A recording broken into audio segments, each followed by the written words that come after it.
मधून मुंबईतल्या चारकोप या ठिकाणी आजही सिलेंडरसाठी नागरिकांनी रांगा लावल्या होत्या।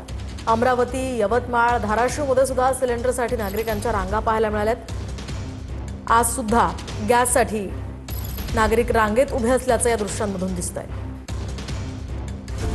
मुंबईतल्या चारकोपमध्ये सिलेंडरसाठी आजही रांग लागल्याचं पाहायला मिळालं। सिलेंडरसाठी तासनतास रांगेत उभं राहावं लागतंय अशा तक्रारी ग्राहकांकडून केल्या जात आहेत। दरम्यान लोकांचा संताप अनावर होत असल्यानं गॅस एजन्सी बाहेर पोलीस बंदोबस्त ठेवण्यात आलाय।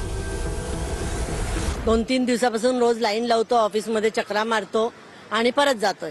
गॅसचा पत्ता नाहीये। आज काय बोलतात, कालचे जे शिल्लक आहे ते आम्ही आज देत आहे आणि इकडे जे लाईनवर आहे हे कॉन्ट्रॅक्टवर काम करतात। हे मुलं कॉन्ट्रॅक्टवर काम करतात, कामाला गेले ना मग कसं होणार? 3 दिन से आ रहे, 3 दिन से 3 बच्चे खड़े रहते तो वापस चले जाते थे। हम लोग भी काम धंधे वाले, हम लोग को काम वाला का फोन आता है बार बार। हम लोग खाना पीना नाश्ता किसे छोड़ के यहाँ पर खड़े रहते हैं। अमरावतीमध्ये सिलेंडरसाठी नागरिकांनी पुन्हा एकदा गर्दी केली होती।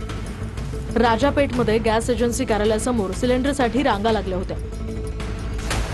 तर यवतमाळमधील छोटी गुजरी या परिसरातही गॅस एजन्सी कार्यालयासमोर नागरिक 8 ते 10 दिवसांपासून सिलेंडरसाठी रांगा लावतात। सिलेंडर बुक करताना ओटीपी येत नसल्याची तक्रार ग्राहकांकडून केली जाते। यावेळी पोलीस बंदोबस्तात सिलेंडरचं वितरण करण्यात आलं। धाराशिवमध्ये पहाटेपासूनच सिलेंडरसाठी नागरिकांची रांग लागली होती। दरम्यान लहान मुलं तसंच वृद्ध पहाटे 5:30 वाजल्यापासून सिलेंडर घेऊन रांगेत उभे होते।